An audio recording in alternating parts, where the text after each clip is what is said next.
बड़ी खबर बाड़मेर से हमें मिल रही है। यहां सिवाना पुलिस ने बड़ी कार्रवाई को अंजाम दिया। सिवाना पुलिस को मुखबिर के जरिए एक सूचना मिली, जिसके आधार पर बड़ी कार्रवाई को अंजाम दिया गया। एक पिकअप गाड़ी जो शराब से भरी हुई थी पकड़ी गई है। गाड़ी से 150 पेटी अवैध शराब बरामद की गई है। और सोने पे सुहागा ये कि एक आरोपी को भी गिरफ्तार किया गया है, जिससे पूछताछ के आधार पर कुछ और कड़ियां खुल सकती हैं। एक बड़ी कामयाबी सिवाना पुलिस के हाथ लगी है। मुखबिर की सूचना पर शराब से भरी पिकअप गाड़ी को पकड़ा है। ज्यादा जानकारी के लिए बात करेंगे सहयोगी प्रेमदान से। प्रेमदान, किस तरह इस कार्रवाई को अंजाम दिया गया? देखिए, मैं बताना चाहूंगा, स्वप्निल की मुखबिर से सूचना मिली थी और जो बाड़मेर जिला है इसके अंदर अवैध शराब माफिया दिनों दिन बढ़ते जा रहे थे। इसको लेकर पुलिस को सूचना मिली थी कि कोई पिकअप गाड़ी है जिसमें अवैध शराब से भरी हुई आ रही है। इसको लेकर अरजानिया के पास में पुलिस ने नाकेबंदी की और नाकेबंदी के दौरान जब उसकी जांच की गई तो उसके अंदर 150 पेटी अवैध शराब जो जब्त की गई है और साथ ही एक आरोपी को भी इसमें हिरासत में लिया है। पुलिस ने गिरफ्तार किया है। उससे पूछताछ जारी है। आगे ये कहां से शराब लेके आए थे और कहां सप्लाई होने वाली थी, कितने लंबे समय से ये लोग अवैध शराब का व्यवसाय कर रहे थे, इन सब चीजों पे खुलासा पुलिस शाम तक करने वाली है। तो अपने आप में कहे जा सकता है कि अवैध शराब को लेकर सिवाना पुलिस ने बड़ी कार्रवाई की है। जी चलिए, शुक्रिया तमाम जानकारी के लिए। बीजेपी चुनाव समिति की आज बैठक होनी है। राज्यसभा की 2 सीटों के लिए उम्मीदवारों के चयन पर मंथन होगा। एक सीट पर नाम पहले ही तय हो चुका है। भूपेंद्र यादव प्रत्याशी बनाए गए हैं। 2 सीटों के लिए उम्मीदवारों पर मंथन होना है। मुख्यमंत्री वसुंधरा राजे बैठक में भाग लेंगी।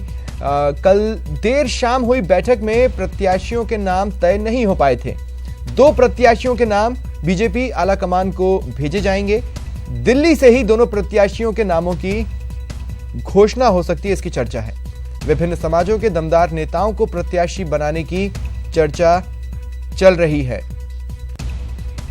और ज्यादा जानकारी के लिए बात करेंगे सहयोगी सुधीर से। सुधीर, कितने बजे ये बैठक होगी? और कल जो बैठक हुई थी उसमें मोटे तौर पे कुछ नाम तो कटे होंगे, लेकिन क्या लिस्ट घटकर चुनिंदा नामों पर आ चुकी है? देखिए, नाम चुनिंदा हैं। केवल 3 लोगों के पास इन नामों की सूची बताई जा रही है, जिसमें मुख्यमंत्री वसुंधरा राजे है, संगठन महामंत्री चंद्रशेखर है और भाजपा प्रदेशाध्यक्ष अशोक परनामी है, जिनके पास इस तरह की सूची है।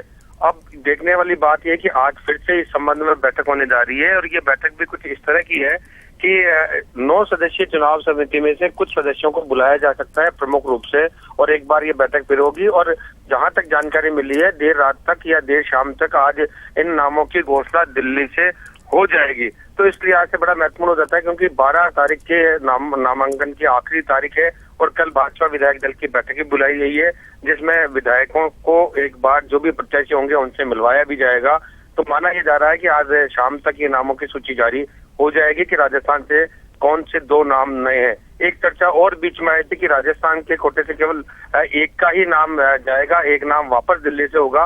तो ये सब तरह की चर्चा चल रही है। आज इन चर्चाओं के बीच में मुख्यमंत्री आवास से मुख्यमंत्री वसुंधरा राजे से के जो एनपीपी के विधायक हैं और यहाँ के सुप्रीमो कहे जा सकते हैं राजस्थान के डॉक्टर किरोड़ी लाल मीणा, वो भी उनकी भी लगभग 1-1.5 घंटे तक मुलाकात हुई है और कई मसलों पर चर्चा हुई है।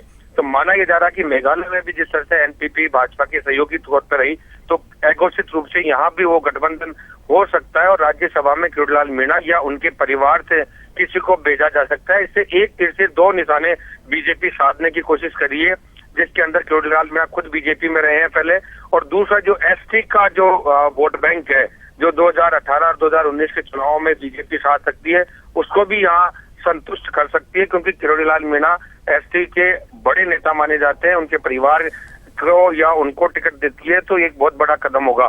या फिर आज की मुलाकात के एक दूसरा मायना और निकाला जा रहा है कि क्या बीजेपी में किरोड़ी लाल मीणा का कोई अहम रोल होने जा रहा है। तो इस तरह की बाजार में राजनीतिक चर्चा जारी है अभी। जी स्वप्निल। सुधीर, कुछ नाम दौड़ में थे जिनमें खुद बीजेपी के प्रदेश अध्यक्ष अशोक परनामी का नाम भी था। मैं आपसे कहना दरअसल ये चाहता हूं कि राजनीति में विडंबना यह है कि जाति है कि जाति नहीं। बिना जाति के गणित के फैसले लिए नहीं जाते हैं, खासकर राजस्थान के परिप्रेक्ष्य में। आप जो हिस्सा बता रहे हैं उस पर भी ये बात सटीक बैठ रही है।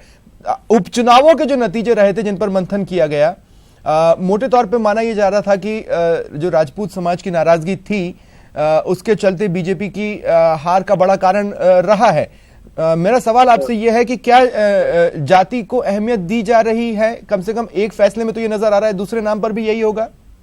बिल्कुल, जो बात सामने आ रही है उसमें जाति को पूरी तरह से अहमियत दी जा रही है, क्योंकि लगातार ये बात की कही जा रही है कि एसटी और एससी के किसी को दी जा सकती है टिकट।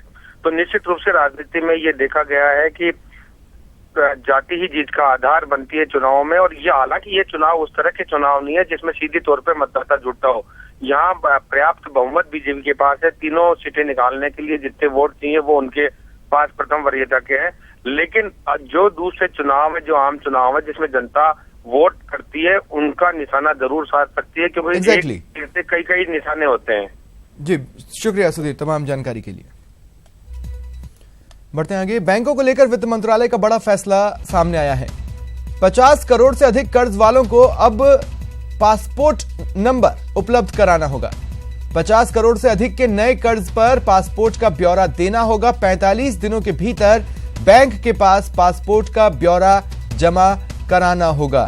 फ्रॉड करने वालों पर लगाम लगाने की कोशिश की कड़ी में इस कदम को देखा जा रहा है। वित्त मंत्रालय का यह बेहद बड़ा फैसला है जो सामने आया है, खासकर हाल के दिनों में नीरव प्रकरण जो रहा है उसके बाद बैंकों की विश्वसनीयता पर काफी सवाल उठे हैं और इसी कड़ी में विश्वसनीयता बहाल करना और जो लोग लोन ले तो लेते हैं, लौटाते नहीं हैं और फिर देश छोड़कर भाग जाते हैं, उन पर लगाम कसने की कड़ी में एक अहम ये फैसला है।